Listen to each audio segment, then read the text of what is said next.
Ang kwentong ito ay hango sa totoong buhay. Karanasan ito ni Sedong. Walang eksaktong taon. Bukidnon.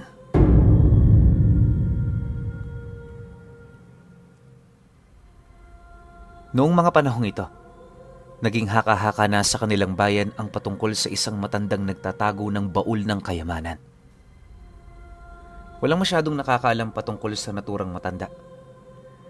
May naging sabi-sabi pa nga na isang ermitanyo ito. Meron ding nagsasabi na isang aswang at daan-daan taon na ang kanyang gulang. Naging isang malaking tanong para kay Sedong noon kung ano ang laman ng naturang baul. Naisipan niya na marahil ay isang mahalagang bagay ang nakapaloob sa baul na yon. Isang araw, napagpasyahan ni Sedong at ng kanyang tiyuhing si Basal na tumungo sa gubat upang mangaso. May mga namataan na kasing bayawak sa kanilang nayon, kaya malaki ang tsansa na meron silang mahuhuli. Dala ang kanilang sibat at itak. Binaybay nila ang daan patungo sa gubat. Maaga silang umalis noon, gawa ng ilang baryo pa ang kanilang tatahakin para makarating sa gubat. Natitiyak kasi ng tiyo Basal ni Sedong. Natitiyak kasi ng tiyo ni Sedong na sa gubat nagmumula ang mga bayawak na gumagala sa mga kanayunan. Nasa kalagitnaan na sila ng kanilang paglalakad nang may makasalubong silang kanayo nila. Nag-usisa ito kung saan tutungo ang dalawa, kaya sinagot yun ni Sedong na pupunta sila sa gubat para mangaso. Napailing naman ang taong yan, tsaka nagwika na mas maigi kung wag na silang tutungo sa gubat na yan dahil baka makatagpo nila ang matandang aswang. Napatawa na lang ang tiyo Basal ni Sedong at sinabing hindi naman sila masasakta ng aswang dahil may araw pa. Napailing na lang siya at bago umalis ay nagwika pa. Ibahin mo ang gubat na pupuntahan ninyo. Baka magulat kayo na pagpasok nyo ron ay madilim pala ang paligid at maraming mga nilalang ang nakaabang sa inyo.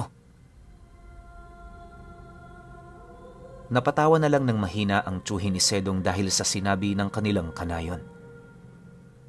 Noong nakaalis na yon, nagpatuloy na rin silang dalawa sa kanilang paglalakad. Napatanong pa noon si Sedong sa kanyang tiyuhin kung ano nga ba ang matandang yon at kung ano ang laman ng kanyang baul.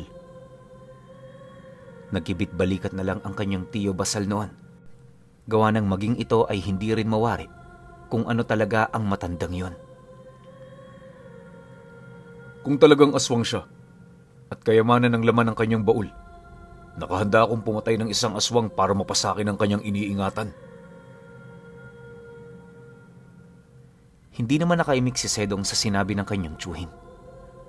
Subalit, habang patagal ng patagal ang kanilang paglalakad at papalapit na sila sa gubat, nakaramdam siya ng kakaibang kaba na noon niya lang naramdaman. Inisip niyang baka dahil lamang yon sa pananabik na makahuli ng bayawak o kahit na anong ligaw na hayop na naroroon, kaya pilit niyang isinantabi yon.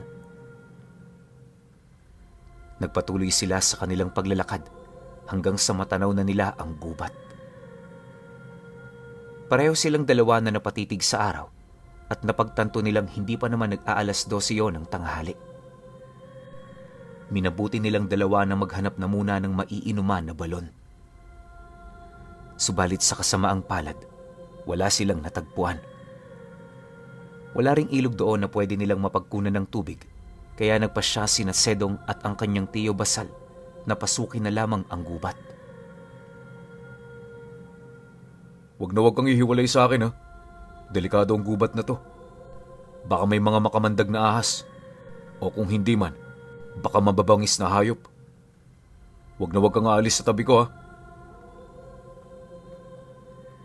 Dahil sa sinabi ng kanyang tiyuhin, nanatili si Sedong sa tabi nito. Hindi naman siya nangangamba sa mga masasamang elemento na posibleng makasagupa nila. Ang tanging iniisip niya ay baka may makaharap silang mabangis na hayop at hindi niya makayanang labanan yon. Nasa kalagitnaan sila ng kanilang paglalakad nang may marinig silang sunod-sunod na kaluskos. Agad din sinenyasa ng kanyang tiyo Basal si Sedong na tumigil, kaya sinunod niya ito. Ilang sandali pa, nandilat ang kanilang mga mata nang makakita sila ng isang bayawak na halos kasing laki na ng tao. Nakapagtatakang batik-batik ang balat nun, kaya napatanong si Sedong sa kanyang tiyo kung bakit nagkaganon. Tiyo, hayaan na lang natin siguro yan. Baka kasi engkanto yan eh, at kung ano pa ang mangyari sa atin. Napailing naman agad ang kanyang tiyo, tsaka nagwika na ganun daw talaga ang ibang bayawak kapag sobrang tanda na. Huwag kang gumawa ng ingay. Kahit na medyo matanda na yan, masarap pa rin ang karne niyan. May uulamin tayo hanggang sa susunod na araw. Noong mga oras na yan, hinawakan ni Basal ang sibat. Bumuelo ito at walang pagdadalawang isip na sinibat ang bayawak. Sakto naman na pagbitaw niya sa kanyang sibat ay napalingon sa kanilang direksyon ng hayop at nagawa nitong gumalaw. Sa kadahilanang yon, nakailag yon at hindi napuruhan ng sibat. Nagkaroon lamang ng daplis ang bayawak na yon na agad ding tumakbo para tumakas. Agad namang sinabihan ng kanyang tiyo si Sedong na habulin nila ang bayawak, kaya nagunahan silang dalawa sa pagtakbo. Dahil naghahangad ang tiyo Basal niya na mahuli ang naturang bayawak, naging baliwala sa kanya ang kanyang pamangkin. Sinundan ni Sedong ang bahagi kung saan banda tumakas ang bayawak. Hindi niya namalaya noon na napalayo siya sa kanyang tiyuhin. Nasa kalagitnaan siya ng kanyang paghabol sa bayawak nang may marinig siyang tinig ng isang matandang lalaki. Parang may tinatawag yon, kaya tumigil si Sedong at minatyaga ng paligid. Walang ano-ano, tumambad sa kanya ang isang matandang nakasuot ng lumang damit at pantalon. Wala siyang sapin sa paa at ang kanyang postura ay mahahalatang sobrang tanda na niya. Noong una, hindi nagpakita si Sedong sa kanya. Tumayo ito sa likod ng isang punong kahoy, tsaka minanmanan kung ano o sino ang tinatawag ng matanda.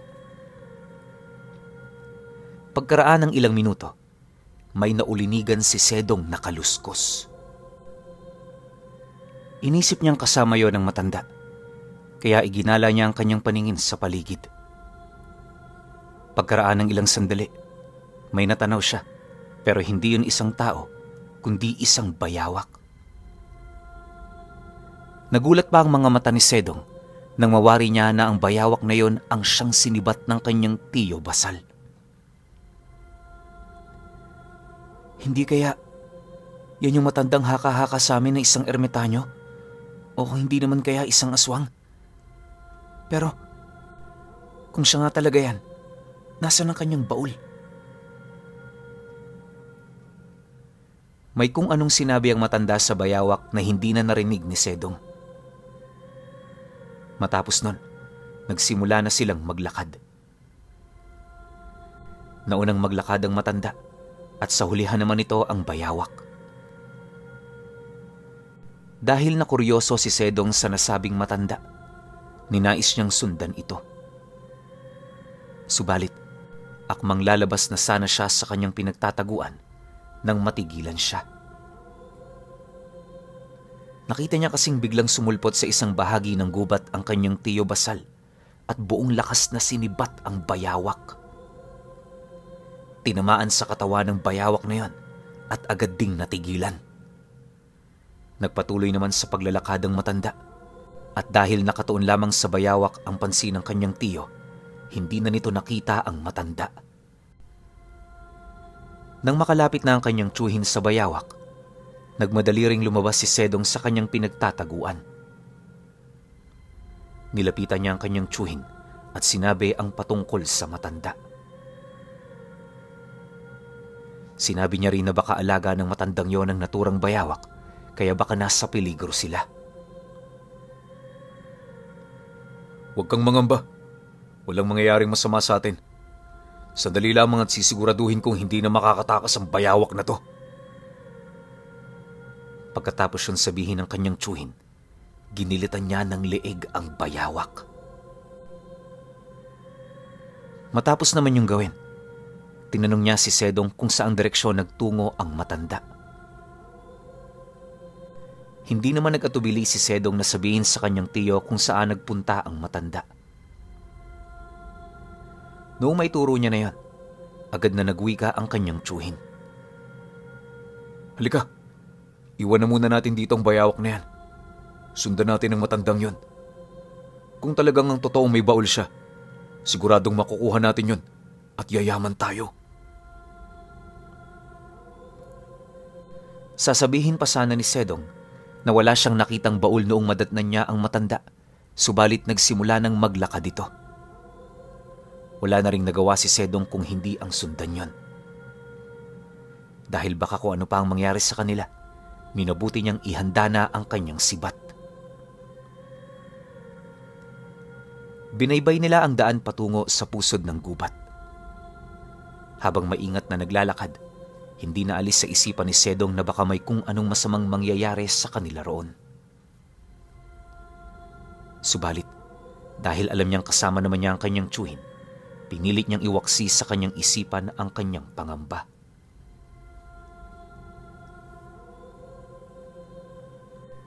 Nang naroroon na sila sa gitna ng gubat, tumigil silang dalawa para magmatsyag sa paligid. Nasakto rin noon na nakalanghap ng hindi kaaya-ayang amoy si Sedong, kaya sinabi niya yon sa kanyang tiyo Basal. Napalanghap din sa paligid ang tiyuhin niya, at kagaya ni Sedong, may naamoy rin itong nakakasulasok. Parang pinaghalong nabubulok na laman at lansa ang samyo na kanilang naaamoy, kaya nagkatitigan na lang sila at napatanong sa kanilang sarili kung saan nagmumula ang amoy na yon. Nasa ganoong kalagayan sila noong mapatitig si Sedong sa hindi kalayuan.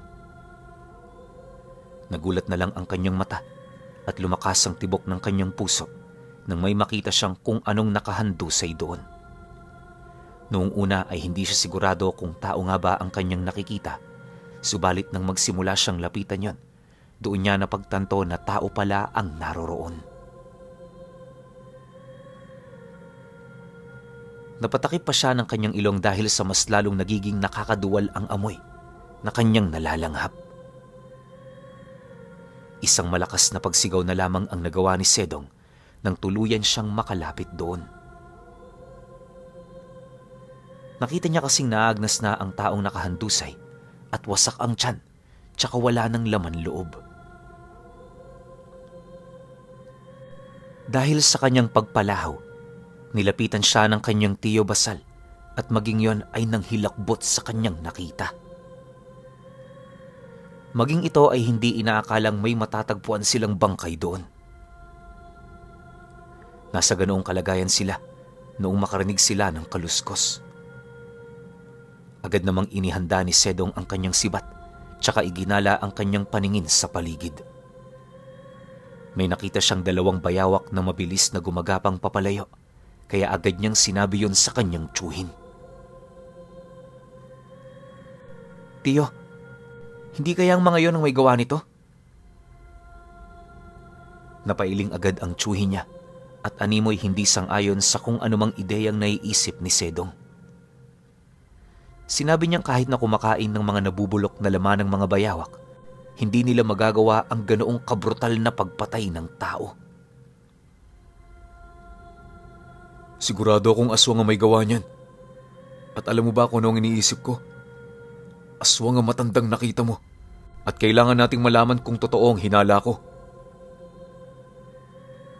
Pagkatapos naman itong magwika, agad-agad itong naglakad upang hanapin kung saan naglulungga ang matanda.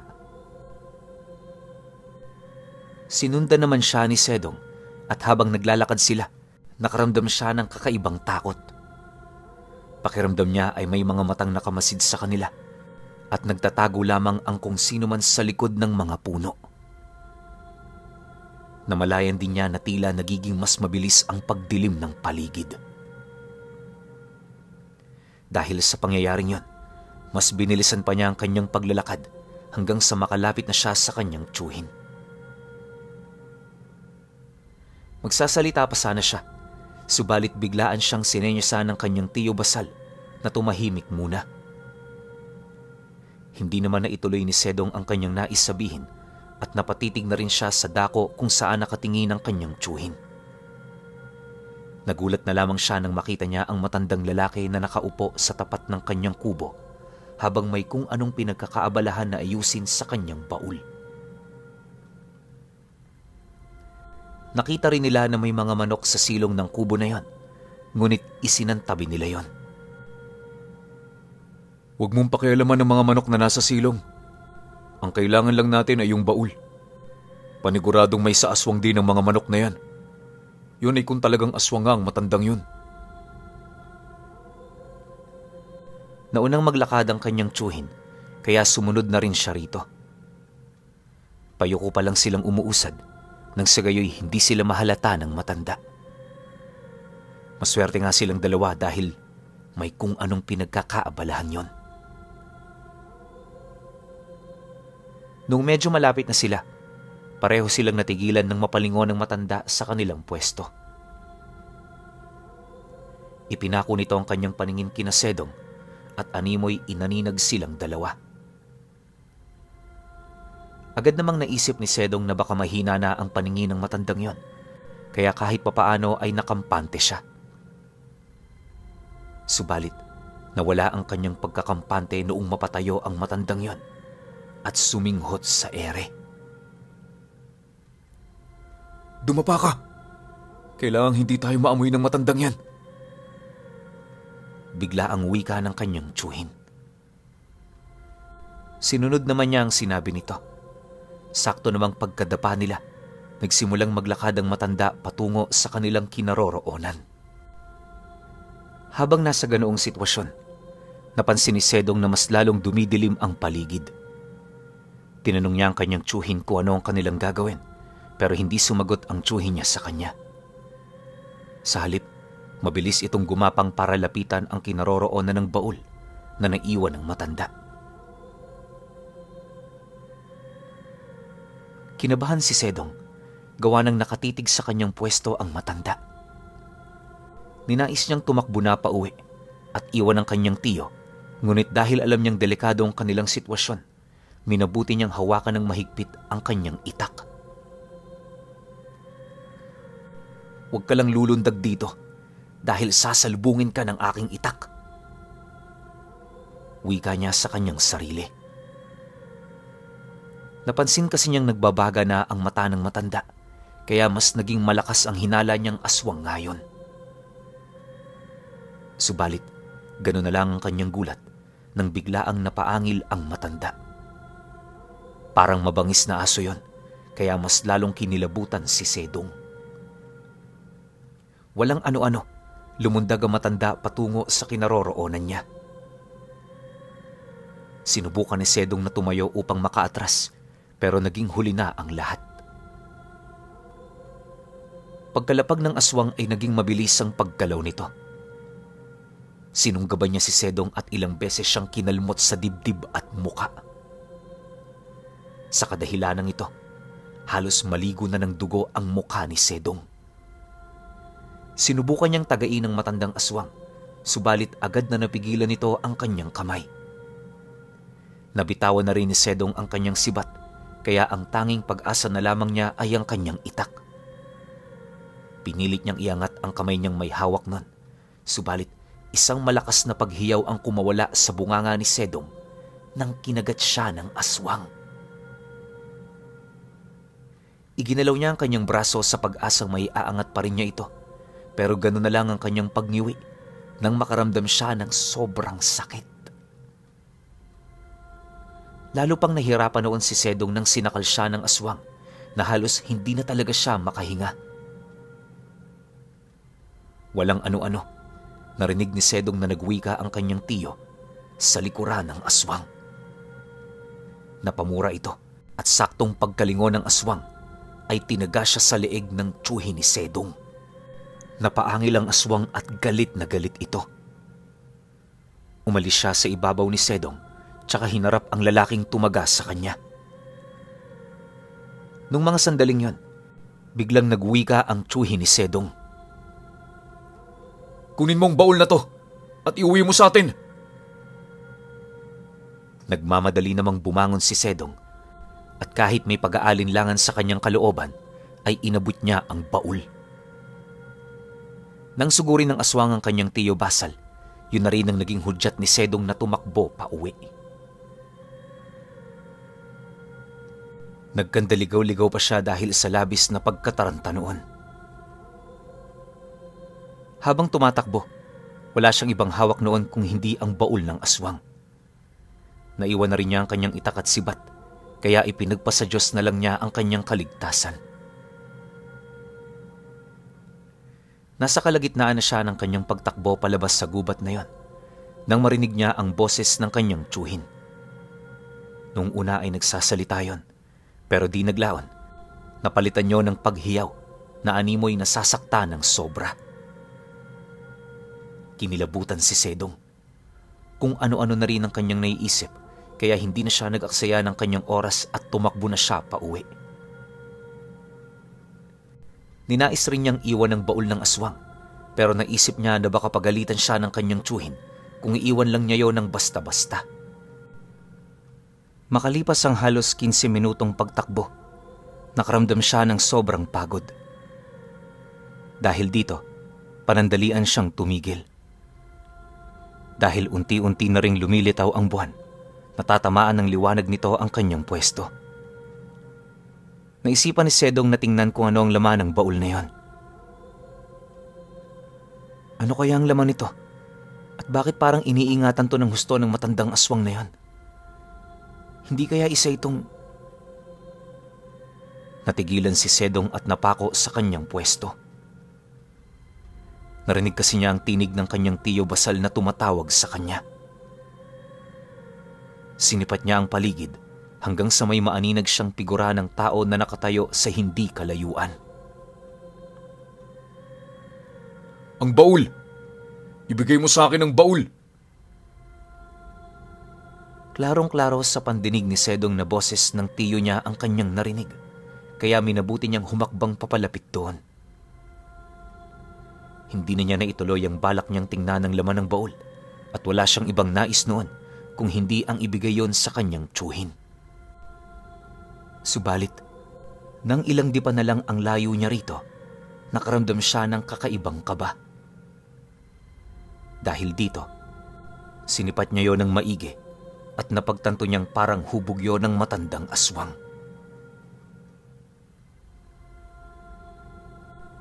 Hindi ikaw ang tiyo ko! Nasaan siya? Sambit ni Sedong habang tinititigan ang tao. Hindi sumagot yon.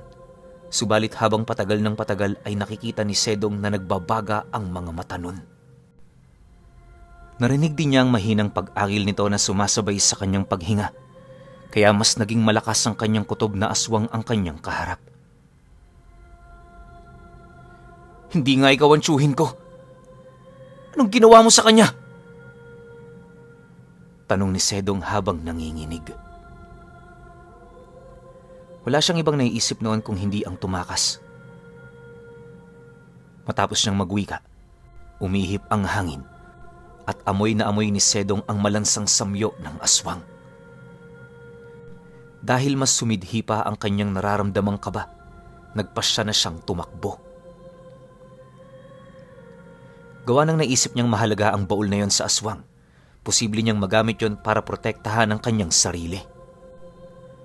Sige, sa oras na habulin mo ako, sisiguraduhin kong masisira ang baul na to at hindi mo na to mapapakinabangan.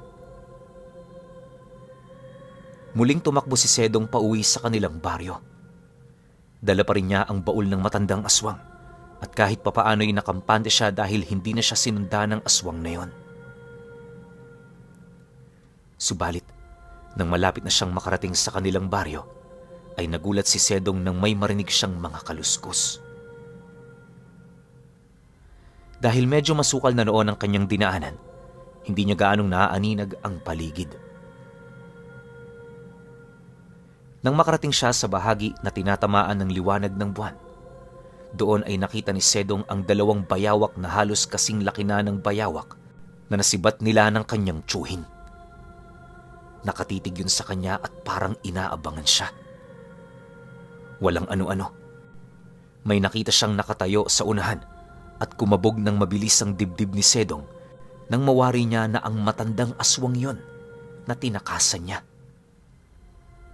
Napaangil ang aswang na yon habang paulit-ulit niyang sinasambit ang katagang baul. Alam ni Sedong na seryoso ang aswang na sugurin siya, kaya walang pagdadalawang isip nitong itinapon ang baul. Ngayon, tingnan natin kung mapapakinabangan mo pa ang baul na yan. Sigaw ni Sedong. Isang malakas na angil ang kumawala sa bunganga ng aswang. Mas lalo ring naging mabalasik ang mga mata nito at sa isang pagkisap ng mga mata ni Sedong, naging mabilis ang pagsugod nito sa kanya. Tatakbo na sana si Sedong para makatakas ulit, pero natigilan siya nang makakita siya ng isa pang matanda na mabilis na sumugod sa aswang. May hawak siyang patalim at animoy malaki ang galit niya sa naturang nilalang. Mahaba ang buhok nun at parang hindi naligo ng ilang buwan. Lumang-luma rin ang kanyang kasuotan at napakarumi pa. Bago pa man siya makalapit sa aswang, hinarang na siya ng dalawang bayawak. Ngunit may kung anong inusalang matandang yon na siyang naging rason para kumaripas ang dalawang hayop. Labis ang galit na naramdaman ng aswang sa matanda, kaya sa halip na siguro nito si Sedong, ibinaling niya roon ang kanyang pansin. Naglaban ang aswang at ang matanda. Samantala, nakamasid lang sa kanila si Sedong na hanggang sa mga oras na yan ay halos hindi makagalaw dahil sa nasasaksihan niya. Nang medyo tumagal ng ilang minuto ang sagupaan ng aswang at ng matanda, pinilit ni Sedong ang gumalaw. Nilapitan niya ang baul na kanyang itinapon at tiningnan kung ano ang laman nun. Nandilat ang kanyang mga mata nang makita ang mga bagay na sa kanyang pagkawari ay mga pinatuyong puso. Kinilabutan siya, gawa ng hindi niya inaasahan na yon ang kanyang makikita. Dahil dito, nagmadali siyang humakbang para makaalis na doon. Ngunit sa hindi niya inaasahan ay narinig niyang napaungol ang matandang kumalaban sa aswang. Nilingon niya yan at saktong tumilapon ng itak na hawak nito patungo sa kung saan naroroon si Sedong. Noong una, nag-alangan siyang kunin yon. Ngunit nang makita niyang nasukol ng aswang ang matanda, doon na siya nagpasyang damputi ng itak nito. Mabilis ding lumapit si Sedong sa kinaroroonan ng dalawa at nang makalapit na siya, walang pagdadalawang isip niyang tinaga sa likuran ng aswang. Napaungol yon at agad nitong nabitawan ng matanda. Dahil dito, buong lakas na itinulak ng matanda ang aswang, kaya napaatras yun. Napaangil ang naturang aswang at sa isang pagkisap ng kanilang mga mata, bigla ang naging isang malaking toro yon. Hindi inakala ni Sedong na magagawa ng aswang na yon na magpalit ng anyo sa ganoong nilalang. Agad din siyang napatras ng ilang hakbang nang makita niyang kumakahig na sa lupa ang aswang na nag-anyong toro. Nang mawari naman ng matanda na natakot si Sedong, nagwika ito ng, "Ako na ang bahala dyan. Akin ang itak. At hayaan mong patayin ko ang aswang na yan." Walang sali-salita namang ibinigay ni Sedong ang itak sa matanda at nang humakbang na papasugod ang anyong toro na aswang, bumuelo ang matanda tsaka lumundag. Lumapag ito sa likod ng toro na ng mga sandaling yan ay nagwawala na. Hindi naman makapaniwala si Sedong sa kanyang nasaksihan. Gawa ng hindi niya inakala na may tinataglay na bilis ang matandang yon. Habang sinusubukan ng aswang na maibalibag ang matanda, kumapit naman ang matandang yun sa kanyang leeg. Galit na galit noon ang toro habang tumatakbo ng paikot. Mas lalo pa itong nagalit nang makita niya si Sedong. Labis ang hintakot na naramdaman ni Sedong nang makita niyang nakaharap na sa kanya ang aswang at nakahandang sumuwag sa kanya. Subalit bago pa man ito magawa ang kanyang nais, napaatungal yon ng napakalakas. Tinitigan ni Sedong ang matanda at nakita niyang itinarak pala nito ang kanyang itak sa leeg ng naturang aswang. Ilang sandali lang, nabuwalang aswang na yon sa lupa. Nagpumilit pang bumangon yun at lumaban sa matanda, pero hindi na nito nagawa dahil tila naging paralisado na yon. Kinuha ng matanda ang kanyang itak at hinintay na magbago ang anyo ng toro at naging isa na yung mabalahibong nilalang. Noong nagpalit na ng anyo ang aswang, may kung anong sinabi ang matanda sa kanya na hindi naman lubusang naunawaan ni Sedong. Pagkatapos nun, napahiyaw na lamang ng malakas ang aswang nang itapat ng matanda ang itak nito sa kanyang leeg. Subalit kahit na anong pagmamakaawa ang gawin nun, hindi siya pinakinggan ng matanda. Ginilitan nito sa leeg ang aswang at siniguro ang kamatayan nito. Pagkatapos nun, nagpalinga-linga siya hanggang sa madako ang kanyang paningin sa baul na itinapon ni Sedong. Mabilis na lumapit doon ang matanda at saka kinuha ang naturang baul. Nagsimula rin itong umiyak pero panandalian lamang. Ngayong wala na ang aswang na yon, wala na ring maghasik ng lagim sa lugar na ito at matutuldukan na rin ang haka-haka ng mga tao. Pagkatapos niyang sabihin yon, tinakpan niya ang baul tsaka lumapit kay Sedong. Sinabi niyang ang matandang yon ang pumaslang sa kanyang asawa at anak. Matagal na panahon siyang naghanap ng tamang pagkakataon para mapaslang ang aswang at kung hindi pa raw napunta sa gubat na yon si Sedong ay hindi niya makakaharap ito. Sinabi rin niya kay Sedong na kung nais nitong manghingi ng tulong ay pumunta lamang ito sa paanan ng bundok na nasa dulo ng gubat. Anya, nakatira siya sa yungib na yon at hindi alam ng matandang aswang na buhay pa siya hanggang sa pagkaharap nilang dalawa. Dinala ng matandang yon ang baul na yon at muli pa siyang nagpasalamat kay Sedong. Umuwi si Sedong sa kanila na halo-halo ang naging emosyon. Natatakot siya, namamangha at nalulungkot sa kanyang mga nalaman. Hindi na rin kasi nakauwi pa ang kanyang tiyo Basal, kaya ipinalagay na lang nilang nabiktima na yon ang aswang. Dahil sa sinabi ng matandang ermitanyo, natuldukan na rin ni Sedong ang kanyang mga haka-haka patungkol sa sinasabi nilang baul na iniingatan ng aswang. Pero sa pagtagal ng panahon, nalaman ni Sedong sa kanyang sarili na siya pala ang ginamit ng matanda na susi para makuha ang mga pinatuyong puso.